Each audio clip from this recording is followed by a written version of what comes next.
Welcome to the third session of Cotsen. My name is Carrie Smaker, and I'm one of the Cotsen Principal Tech Facilitators.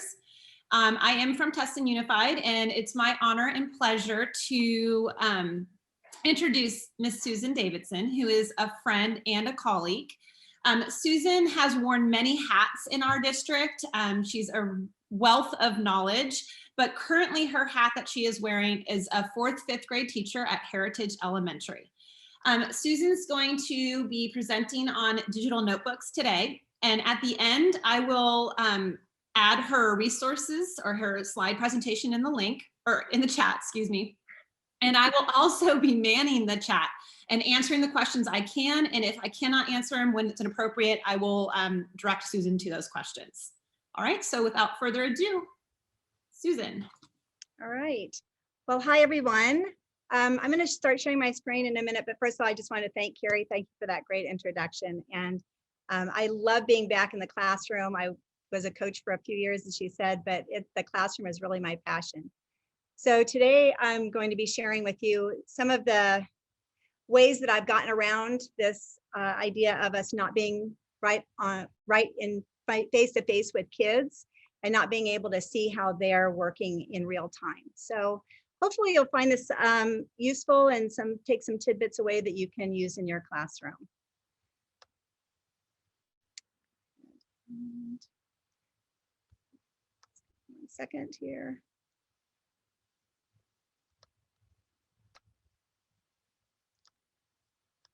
Okay, so this session is creating digital notebooks.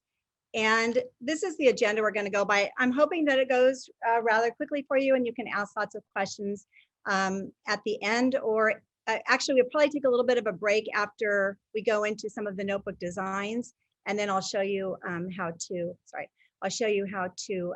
create some simple slide decks. We're going to linger a little bit in the notebook designs for today, just because there are quite a few I'm going to be sharing with you. So that's the part that we'll be spending the most time in. I got started in digital notebooks. Well, I've been using them for a long time, but I've never really used them a lot with kids. And so this question of why digital notebooks really became apparent when we started having to use Florida virtual in our district. And I just was not a very good teacher. I could feel that my kids were disconnecting and I needed to get back to workshop. So I asked my principal if I could get the virtual videos for Readers and Writers Workshop from Teachers College. And the thing she said, well, you can use that, but how are you going to document student work?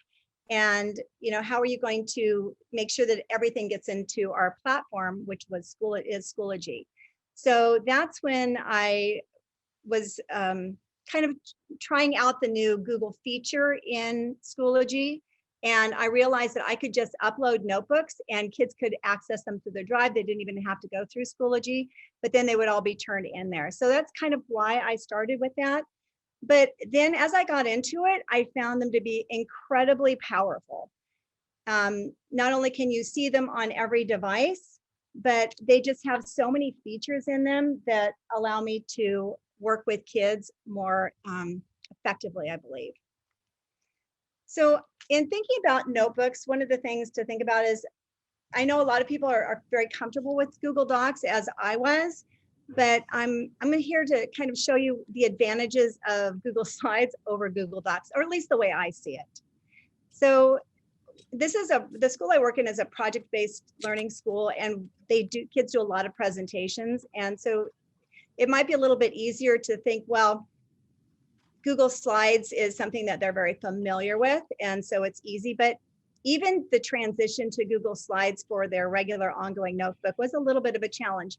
But I think that the thing that overcame all of that was the ease of Google Slides notebooks.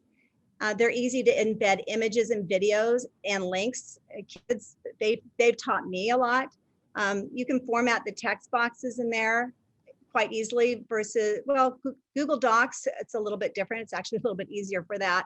But I find the text box is pretty easy for them to manage. You can change the page sizes, whereas in Google Docs, the page, I think you can change it from landscape to portrait, but really in Google Slides, you can do quite a bit more.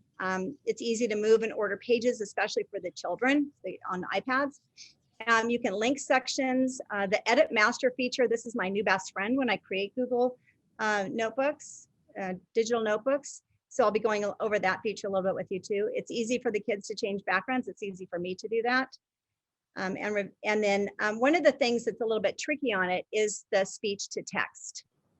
And the reason that speech to text is tricky is because it actually requires them to go into the speaker notes at the very bottom. And so for that reason, I go into Google Docs. So Google Docs, it's much easier for them to add text. It's easier for them to do speech to text. Kids are very familiar with it, but then here's the drawbacks, it's limited layouts. And then the pages are continuous. You can't really move them around as easily. You'd have to copy, paste, and move things. And then it's difficult to add images and sizing because a lot of times it affects the text. So they're to me, it's almost static in comparison to Google Slides. So it was really an easy decision to go into the notebooks for those reasons.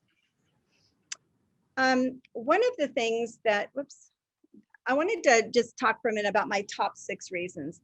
And this is, I think, really important in the fact that if you're going to choose a way to use a notebook with children in this digital age, or especially in this kind of these COVID restriction times, then you need to know why it's important. So these are really the reasons I use them, and I would recommend that they be grades 4 through 6, although I do have some colleagues that are using them a little bit in 3rd grade, though it's a little bit more difficult for the kids to manage.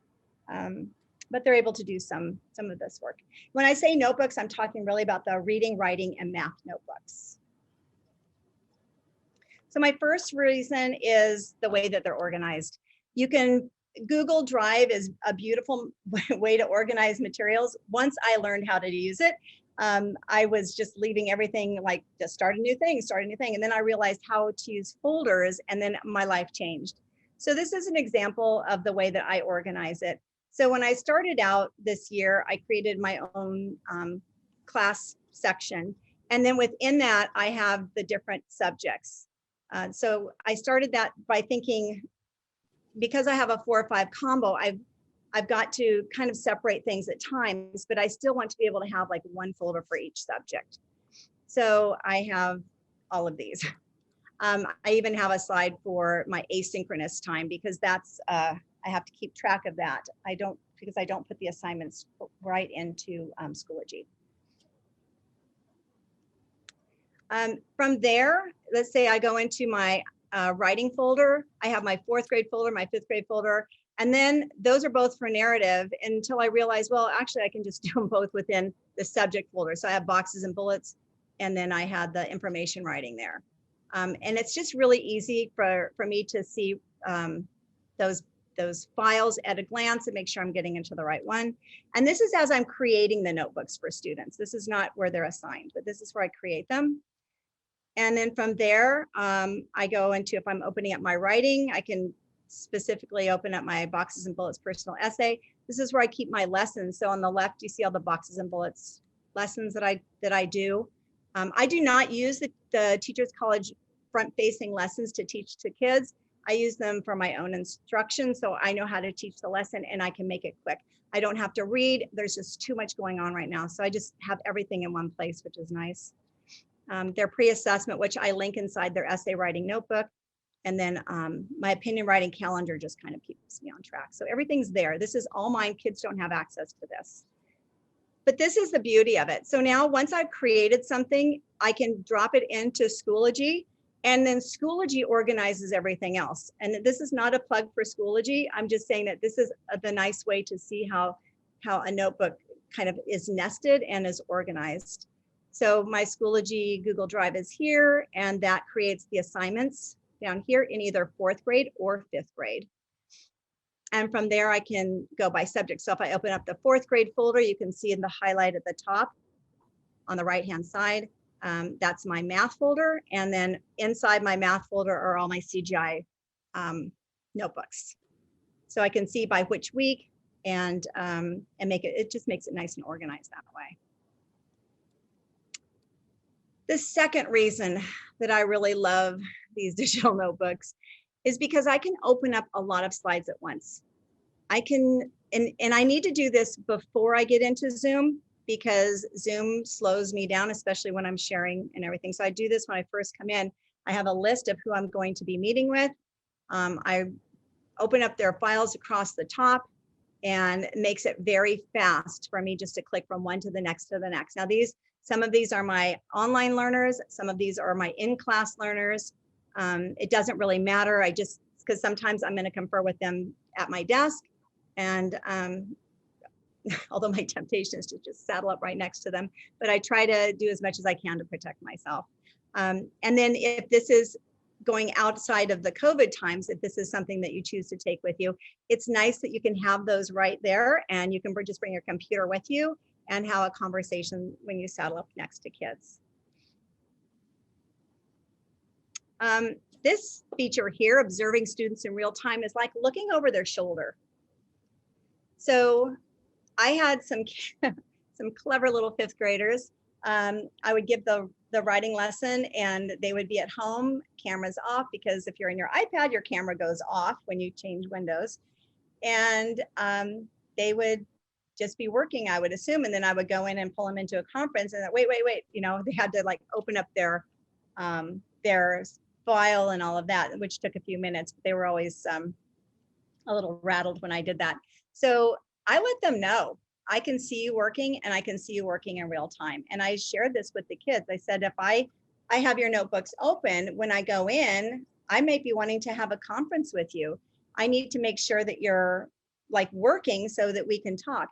And it's been very helpful. Ever since I did that, my kids are so much more engaged. They're not hiding behind the Roblox games anymore because they know I'm watching, I guess. So it seems a little weird that we have to do it that way, but imagine you're in class and the kids should be having the writer's notebooks open and writing in what we call now analog form, but they've got their iPad open instead, and they're playing Roblox on their iPad. It's the same kind of thing. So I like this feature.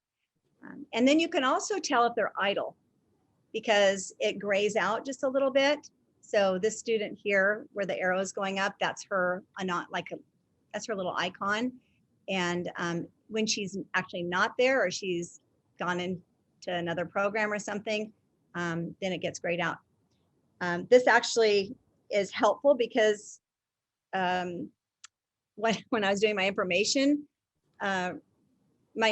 unit, kids would have to go into another program. They'd have to go pick pictures off the internet and get them on, but I could still see that at least they had this open, and I could check back. Another reason I like it is because it's very, very easy to monitor student volume. So if you can see this on the left here is kind of a blow up of what's on the right.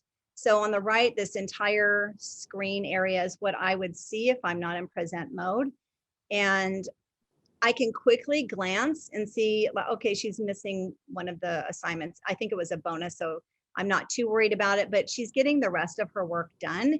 And she's also commenting. So one of the things that's a little tricky right now is being able to meet with students. This is a CGI page, being able to meet with students. So I can see right there that she's explaining her thinking as she's working or after she's done working. So it's nice. I can see the volume of work, and I can also see that she's adding in her thinking at the same time. And that goes on the other side. Like I can quickly open a child's notebook and see, well, they have no entries at all in their notebook. It also allows me to communicate with students, so communicating asynchronously. So many times I'll either work later in the afternoon or in the evening when they're off, or in the morning, typically when I work. And I can make comments. You can see this one is at 7 o'clock at night. But I think that's just kind of the way that things are right now. But I can communicate asynchronously with them. I can give comments, I can give feedback. And I have to say, one of the things that research has kind of been noticing, I should say, is that when we give feedback asynchronously, kids sometimes read it, sometimes don't. They very seldom act on it. like they'll just click the done box, and I've noticed that too as well. So I tend to go in and leave positive comments. And I like to use the little icons, like you have this little thumbs up guy. I'll use my little icons. I have a computer that lets me get the little, the little happy faces and all that on it. And so I'll put those on, just little feedback things, and they look forward to reading them and kind of got them in the habit of reading them, so that now I can start putting in some suggestions perhaps. And some do, some don't, but it's a nice way for them to know that you're looking at their work and to get a little bit of feedback from you. It does not replace conferring at all, but it's another step that we can do. So that's my 5th reason. And then this is a really important one, version history. So the nice thing about version history is that a child that is working, you can see how often they're engaged. So I can see that Kaden was on during the morning time before we started. She also was on during our lesson. She comes at 12, so she was on both times. But there have been times when I've seen missing days, maybe like 5, 6, 8 days of missing time, and they say, oh no, I just lost my work. I can pull up the version history and say, this is what I'm seeing. Let's see if we can go find your work. Always trying to keep it positive. And they quickly understand that they need to be held accountable, and that there are ways for them to, there are ways for us to see that if they're working or not. It also shows the last time I was in there. So looking down here at February 9th, I can see that's when I had left her a comment perhaps, or maybe I added something in there for her. And it also, that's another thing I actually should have written, is it's easy to slide pages in for kids. So sometimes there might be something that I want them to have, but they didn't have it in their original notebook. I can just click on it and open their notebook and slide it in as a page for them. So just another reason. I need to learn how to do all this shit. All right, I've gone through 6 reasons. Are there any questions on any of that before we go on? Nothing in the chat. So that's hopefully it's review when you have a pretty good understanding of how to use all of those features. So now I'll move into some other things that I choose to use these notebooks for. This is an example of my, excuse me, just 1 second. This is an example of my math notebook. And the thing that I really liked about this feature, and I didn't start off using math books, I started off using reading and writing notebooks. But what I liked about it is that kids could add their work. So one of the problems I always had was kids holding up their whiteboards. They're kind of shaking them and I can't quite see them. I'm looking like, right, I've got that. And I'm trying to take a screenshot of everybody at once, and inadvertently somebody's got it up here and somebody's got it down here and I couldn't see it.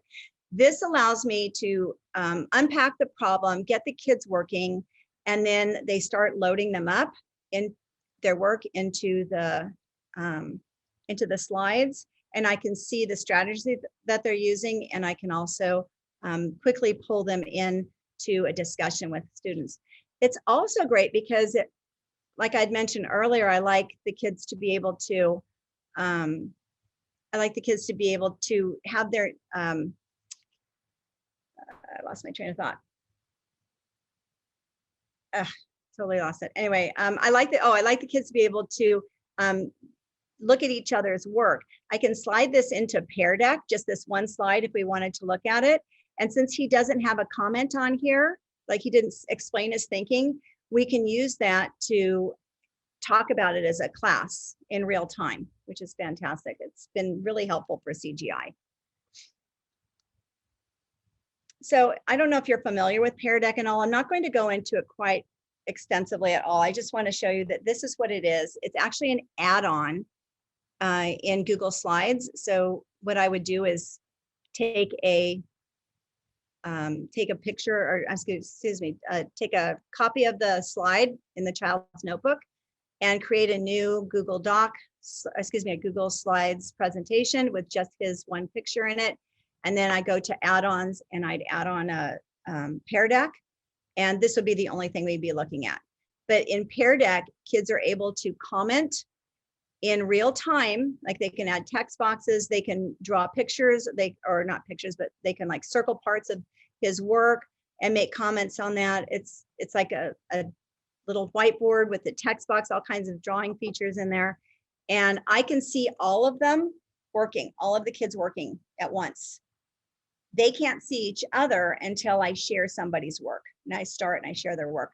So it's another way to make this sharing that we like to do in workshop, whether it's in reading, writing, or CGI, the sharing that we do so we can create conversations around the work, accessible, which was, I think, probably the thing that was annoying me the most in the beginning of all this, was not being able to quickly get to student work so that we could talk about it, or even get to students so I could work with them. Here's another example of a math notebook. So this was one of my fourth graders, and he had uploaded something, and then he decided he was going to change what he had done. So all he had to do was add a couple Post-its on there and put it in, take the picture again. The little things you see down here, I'm gonna actually go out of presentation for just a minute and show you what is happening. So I have these little icons like these stars, and when I create my notebooks for kids in math, I put a lot of little things I can drag over into the side. They can see them, it's not a big deal. We've all talked about what these different strategies are. They started using them, and I just started naming them for them. I said, yeah, when you do every step, that's direct modeling, you're just modeling. And then they started doing these ratio tables. And I said, but they didn't know what they were. They were just kind of comparing like this number and this number. I said, well, those are ratio tables. So just giving them a name. And then we work at fractions. Multiplicative is one of the strategies that they grow toward.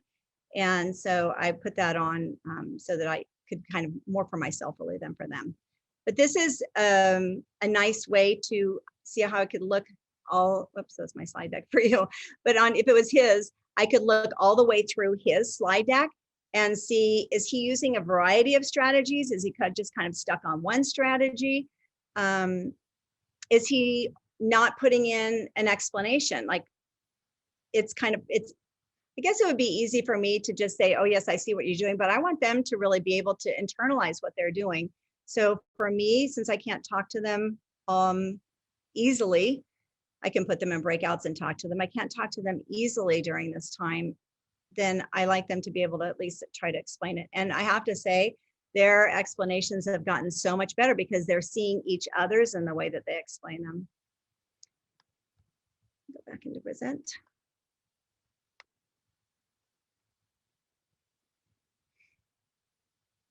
So these are some of my digital notebooks that I've created. Now, I'm going to start with my writers and my essay and my readers, because I want you to see kind of the trajectory. I started very complicated notebooks, and that's because I got them from Teachers College last spring when we went digital. I just freaked out, and so I signed up for classes from them. They dropped in notebooks we could use. They were in Excel. I changed them to Google Slides, and so this is the result. We found as a grade level that sometimes the kids didn't use them as much, all of the features. And so in creating later slide decks, I just cut out some of this stuff, but see if they even load. See, I'm in Zoom sharing, and it might take a while. I'll show you quickly. So one thing I want to make sure that I'm including is like the mentor text that we would be using. And this is my informational unit. Going down, these are where they put their seed ideas. This is just something from Teachers College, from the Heinemann site where you get their units of study. So I just copied that in. So what is a writer's notebook? Just different things like this. It gave them a place to put their seed ideas. And then here's notebooks, notebook entries. I chose two different types, and I made these myself, where they could either do a text, like this is the date and whatever, and then this is where they put their entry, and then this is if they wanted to write longer. So back on Sophia's, when I commented to her about her writing, my comment was that she had used a half page and then she went to a full page. I was just complimenting her on making that decision. When they do draft writing, this is where I put it in. This is the information. So I was able to actually create these kinds of text boxes. They're used in the unit, so I just used what they did in the unit and I made it digital. And just a quick little aside, just so you can see, because I will go over this toward the end. If you go into slide and you go to edit master, this is where you can create some of these. So this edit master is where I made all of these. I put them in here so the kids couldn't mess with them. Like this is the type of slide. And then but they could also, being an edit master, they could go in and pick more of those slides. So it's in apply a layout. So if you go to, go back out. If I go here to slide, apply layout, then they have all of these to choose from, right? So there's down here, there are their page choices. Now, remember I said this was my complicated notebook. I've gotten much easier. So that was I did that for reading, or excuse me, for writing for narrative and for essay. Narrative and information. When it came to essay, I kind of got a little smarter. I watched all of the videos from virtual lessons, I think, the ones that are put out by Heinemann for Teachers College. And I just took those and created the notebook. She uses one of those paper notebooks, which I'm not sure if you've been trained in those. It's the kind that we used to use for essays, where you have like pockets for each part of your essay. She does it that way. I chose to make it digital. And so I have just a page here where my kids can link their on-demand piece, some of their final draft pieces, because they have 2 of them in this unit. And then I'll add in later their final on-demand. I put in the charts here so that kids can see them easily. And then these are my pages for them to write. I have 2 different page styles. So this one is just where they might bullet point their ideas. This is where they're going to write long. And then I give them some little tips over on the side, which I'll show you a little bit more down here. This is how they organize. I put things in as I thought they would need them, like in the order of the lessons. About lesson 8, they start working on their supports. And then this is the hard part, because they need to have a claim and a support. And it's just for that first one, right? Just for that first one. So a claim and support here. And then I tell them, this is where you're going to write your micro story. Now try another micro story. And then this is the part of the lesson, just snipped from the lesson. And then this is another type of support. So same claim, same support. So I like ice cream because there are many flavors. So I like ice cream because there are many flavors. And then down here is going to be where they do a parallel list. Okay. And then another parallel list. And so anyway, that's just kind of the idea. I did that for the 3 supports.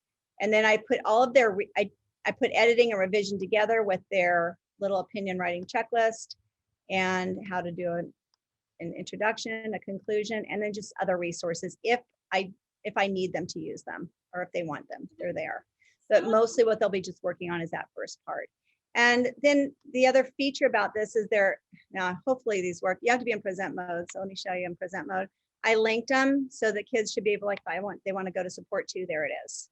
It's easy to get to. Sorry to interrupt you. Someone Sure. was wondering, is it ever an issue that kids go ahead and work on slides that you aren't ready for them to do yet? Has that ever been an issue?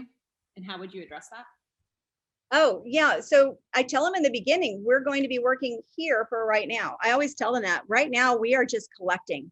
So in this essay unit, they've actually reformatted the essay unit on the virtual one.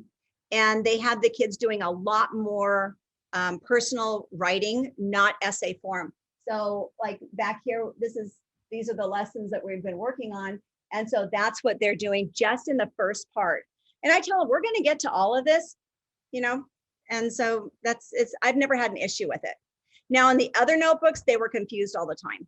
I have to say, there was just too much. And so the nice thing about this is I'm telling him here, this is exactly what you're going to do.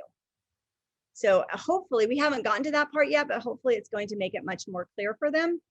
And the beauty is, if you don't like any of this stuff, you go to slide, edit master, and you can just take them out. You can take out whatever you don't want, and the kids won't see them. So that's how I've addressed my writing, but those are examples of them. By far, my essay writing is my favorite. And remember, this is for grades 4 through 6. I would not recommend this for the littles, like even grade 3 is a little bit touchy. They really need to be physically writing, but they can take copies of their pictures of their writing and put them into their notebooks as well. Then I wanted to share a couple of other types of notebooks quickly. So we have, this is one, if you know Liz Catron, she's my partner in I'm in 4th and 5th, she's in 5th grade. Just had a baby, by the way, little boy. And so she created this author study readers notebook. It's intense. And I'm not saying that in a negative, I'm saying it in a very positive way. Like she put so much thought into this. It has links for kids that they can go and do things. Shows up quickly, get there. So like she has our resource library. She has, all these pages, things for kids to go. She has types of response questions.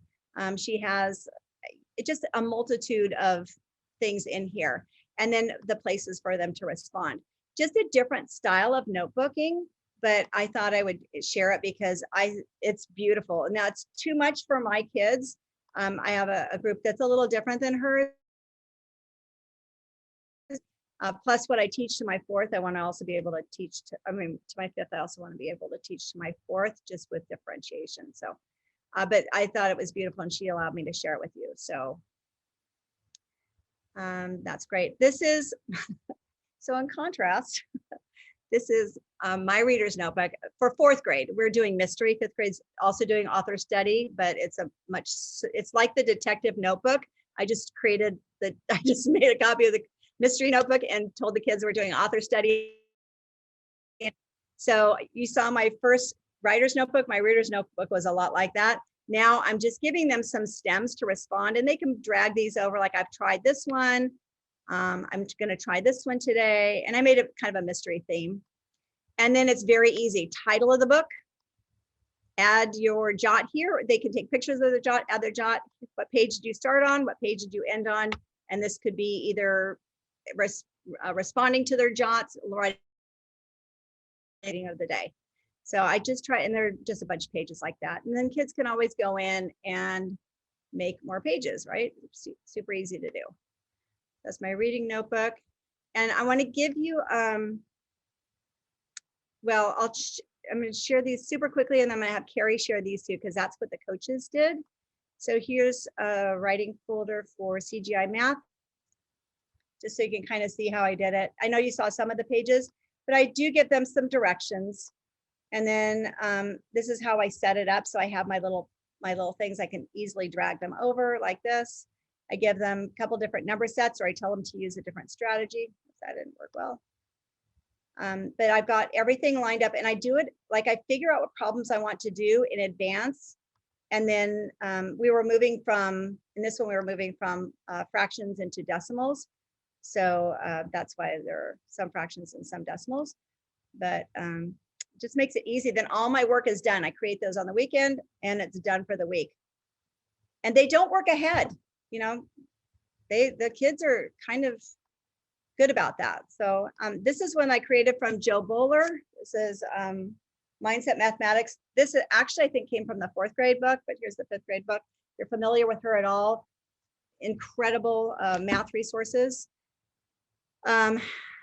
So this is a graphing one, and I just want to show you this as a different type of notebook, because now this is one that my kids can work on in teams. So they're familiar with it. So here I'm introducing the lesson, and now I'm having them just respond like, where would you place them on the graphs? It's a graphing lesson. It has to do with weight and speed, and you can kind of, this is static. This came from her. And then this is just me adding a couple more in. And now I've got them in groups. So now they're going to create their own. They're going to create their own title, and I'll put them in breakout rooms in Zoom. And then they're going to add their own text for like the two lines on the graph, the X and Y axis. And then down here, they're going to, I have them color coded, of course. I have group 1, and these are the questions that she asked in her book, and I just put them in here. And so group 2 is going to answer group 1. Group 2 is going to look at group 1's slide and answer it.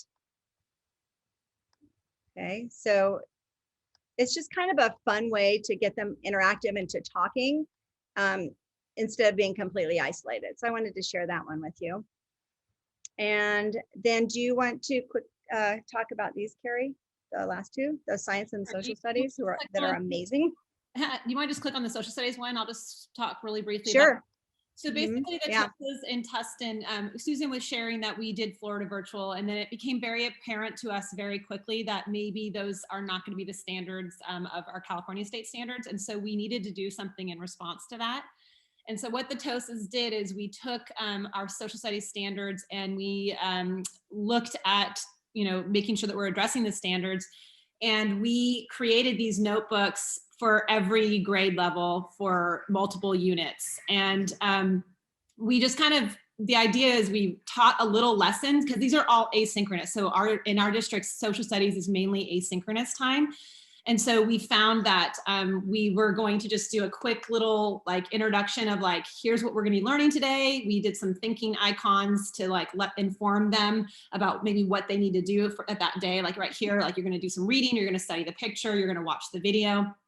And then we did a little video, and then they actually responded right there in the notebook. So we taught it there, we gave them the content or videos and access to the content, and then they did the response there for the older kiddos. For the younger kiddos, then we took that and put it into Seesaw, or we attached Seesaw links so the littles can actually do the activity in the Seesaw. So, and then our math TOSA, the other one, the blue one, is a math TOSA, and she did kind of the same idea.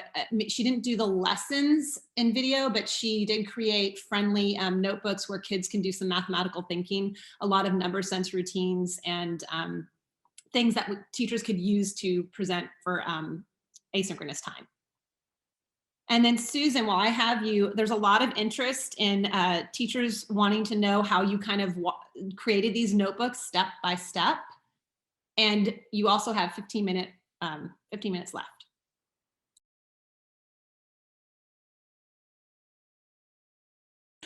This is fun. Susan got kicked off. So never dull with technology. So we'll give her a second to pick back on. I can respond or answer questions to the ones that we created, the social studies and math. And again, you'll get this slide deck with all of these resources. But if you have any questions specifically to how the TOSAs created them, I can answer those while we wait for Susan to get back in. And I'm gonna go ahead and slide her, I'm gonna put her presentation in right now so you can start looking at that in case you have you wanna look through that as well. But just go ahead and unmute if you have a question, and I'm going to try to help Susan get back on. Poor thing, she's probably panicking right now. Okay, here's her side presentation right now, so you can grab that.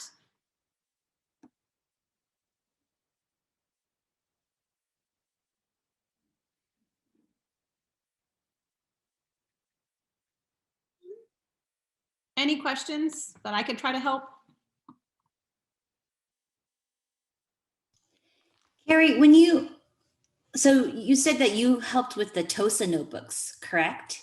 So did you have to find a template somewhere, or you just kind of started a blank Google slide presentation and then just kind of, you know what I'm saying? How did you think about how to lay it out? And so we took a slides presentation from, I think it was Slides Go. We just took that and we used the same one for the math TOSA used, and we took that because we wanted kids not to have all these crazy things to have to familiarize themselves, especially asynchronously, right? So we took the same one the math TOSA used, and we just did different colors for social studies. So it looked the same. We try to use the same icons in every grade level, right? The upper grade ones have a lot more information on each slide. The primary ones, we put much less on each slide. So we kind of paid attention to the age group and then how that we wanted them to respond. But we tried to keep it as similar as possible for one, the students, and for two, the parents, right? If you have a 5th grader and a 1st grader and you're doing this work asynchronously, we wanted to make it as friendly for the parents as well and students. Did I answer you okay, Joyce? Go ahead and clarify. So we really just used the slide deck, and then we looked at our standards. So the way I built the notebook for social studies, I looked at the standards, and then I addressed one standard or 2 standards in that whole entire unit. And I created it from that. But Susan can actually answer to how she does hers. I'm sorry, I was kicked out, so I just got back in. So did you go over both of them, or? I did. I just kind of talked about them, and then I shared your resources so they can start looking at that while we were waiting for you to Oh, come. wonderful. Thank you. Okay, so let me go see if I share my screen again. There is a lot of questions that I said they want to know how you go, like, how did you start this, like step by step? And anyone asked, I think 3 or 4 people asked that question. So go ahead and like add on to that question if I'm not being as clear as you would like me to be. Okay, let me just get back in there. I'm having some, just a No little bit. worries. Yeah, sorry, let me get the right thing up. There we go. So then the question was, how do I go about starting it? Is that correct? Yeah. Like, Like, okay, so one of the, I like Carrie, like to copy somebody else and then I'll just go in and change it. But if you're starting from scratch, I actually have, in the time that we have is so short, I created this page for you, this next page, where these wonderful people on YouTube will kind of walk you through it. This virtual teaching virtual, this is a channel called Pocketful of Primary. She's fantastic. She has a lot of things. These are just kind of the basics, like how do you change the page size? How do you use an edit master slide? How do you create drag and drop? So this is kind of when you want to start doing your own. These might be some videos that you could watch. If I go back here to show you how I started these though, let me just go into a new one here. So I'm going to be in my drive and I'm just going to, oops, I want to go into slides. So I'm going to go open a new slide deck. I'll be in my Google Drive. So these are some that I've already created. If I want to do a new one, I'm just going to hit plus and get a blank presentation. The first thing I always do is try to, well, since I've started making them simpler, is I'll go in here. You can either go in through view or you can go in through slide. I just use slide and I go to edit master and I take everything out because I just like working with a blank slide. So I'm just going to delete all of these like this, just take them out and I'm left with a blank slide, which I could actually just use the master as well. Delete. So I'm just left with this one right here. I can't change this one. In one of the videos in there, they show you how, like, this is your master slide. So you can do a lot with this. You can take out those boxes. You can change your font. But the videos make it very clear and very straightforward. I'm just going to go over the basics because there's a lot of intricacies if you want to get really fancy, but this is just the simple way to do it. Okay. I want to title this. So I'm going to say, maybe this is going to be my author study. And it's going to be for grade 5. Okay. So now I've got a title on it. I like to take all of these off. I don't like to use this necessarily. I like to create my own. And then I'm going to go into file, page setup. And now this is the one that's there right now. And they give you some sizes that you can choose from, but I make my own. And because I found last spring when I did notebooks when we went off, when we got the shutdown notice, we had to go off. I found that when I kept my slides horizontal like this, the kids were not, like, it was more challenging for them because they were like right all the way across and it was hard to read. So I started setting them up as 8.5, so 8.5 by 11. And then now I have a regular size page. This is great too, because if I want to print something out, I can. So it's just a regular notebook size.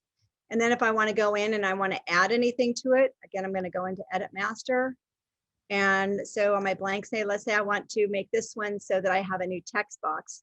I can insert a text box here, but that's just going to go on the regular side. I want to go down here to body text placeholder. And now this one, they can't change. They can change it on the slide. I mean, they can edit it, but it's going to be on the slide. Now, this gets a little complex, but the videos explain it, because when you do something like this, it's helpful if you start at the bottom, because otherwise, every time you add a new text box on top of it, body text placeholder. Like I did this when I did my reading logs. Oh, I should go in. I'll have to show you those. See how it like it kind of crosses over down below here. So it's just helpful if you start at the bottom and work your way up. And then when you go in here and the kids start to, sorry, they go into, why is it not working? Did I do something wrong, Carrie? Shouldn't have.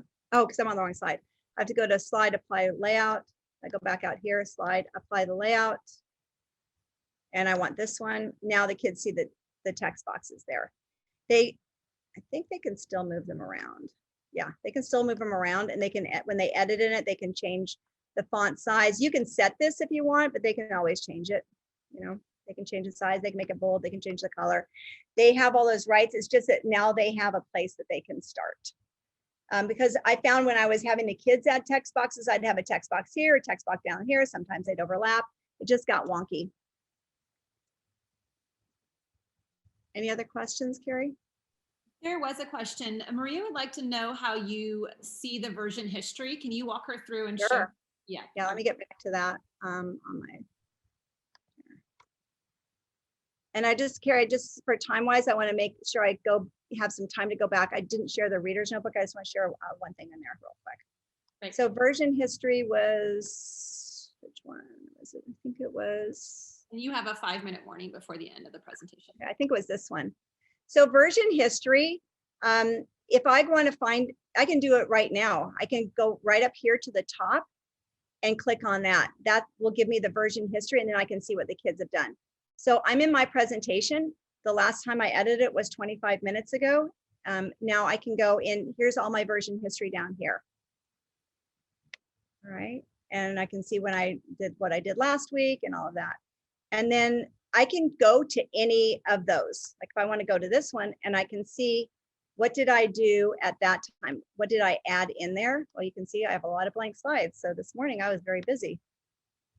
Right, so here I have, now you can see it's green. This one right here is green. That's the one I was working on. That's how it was when I first started this morning, right? So there are ways that you can see how quickly or how much work was done. So if I go back now you can see that I've added a lot more in, like I worked on a lot of these slides on this day, okay? Does that answer the question, or do you need more? Now I don't want to restore it. I want to go back out of it. I don't want to. Maria said thank you. Yeah, but it's right up here where it says last edit. And then when you see them online, see how you guys can see all yourselves online right here? That's what I will see, but I'll just see one student at a time. Anything else? That's it in the chat. Okay, then let me go into this last one with this reader's notebook right here. And I'm going to share this with you. Maybe you like to do this, and that's the reason I'm sharing it. But I kind of got nervous when our district said, oh, you're going to be, you have to make sure that you're showing what they're doing every day. And so I kind of freaked out, and I decided, well, I better show that they're in their readers, that they're reading every day. So I created a reading log in my reader's notebook. And if you click on it, then it's linked to, oh, it's linked to the wrong thing. Sorry. Should be linked to I had what looks like this. I had a reading log in Google Sheets, and all of the reading logs, like it was, I'll pull it up really fast. It was just a way for them to enter their notebook information. So here's Ryan's reading log. This is the one I used for the example. And it worked for some kids. It didn't work for everybody. But the nice thing about Sheets was I was able to total up the minutes read and the pages read. And then what the level was, this was the book he was reading. We had to do it AM and PM, so they do it asynchronous and during class. And this was just kind of a way to do that. And then you can see the tabs down at the bottom. Like this is the different weeks. Some kids had assessment, and he was just saying like he had finished, I don't know, I guess this is when they're done with books. And it worked, like I said, for some, it didn't work for the others. So I took it out. I decided not to use it, but I just wanted to and I'll link it correctly so that if you want to use it, you can see what it looks like. It took a lot of work, and then I had to link it individually in each one. But it was something I thought I needed until I actually used it, and then I realized I didn't. But if you're, and I'm not green, I'm blue, so it means like I just want the bottom line, which is like what page did you start on, what page did you end on. I don't really need to see all of the details. And really the reading log is for the child to kind of keep track of, not really for us to keep track of accountability. This is another kind of reading thing I did for the jots. So they put the title of the book and then they put their jots in all of these. That did work for some, it didn't work for others. I just tried a bunch of different things to see what would work. For me, making it simpler worked the best. I have a lot more engagement this time around. So, I think that's about it.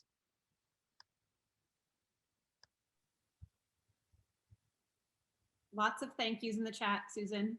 Sure, I love the thank you. resources. Well, hopefully you'll find something that you can take away and add into your repertoire today. But this is just something that I found worked for me. It works for my kids. At the end of the last, when they turned in their last writer's notebook, my kids were like, thank you. We loved being able to do it that way. Maybe because it was informational and they could just add a lot of pictures in. It made it easier for them. Also just kind of seeing each, because when you do information books, you do it by chapters. So each page was like a new chapter for them, and it was very organized and they could move the chapters around easily.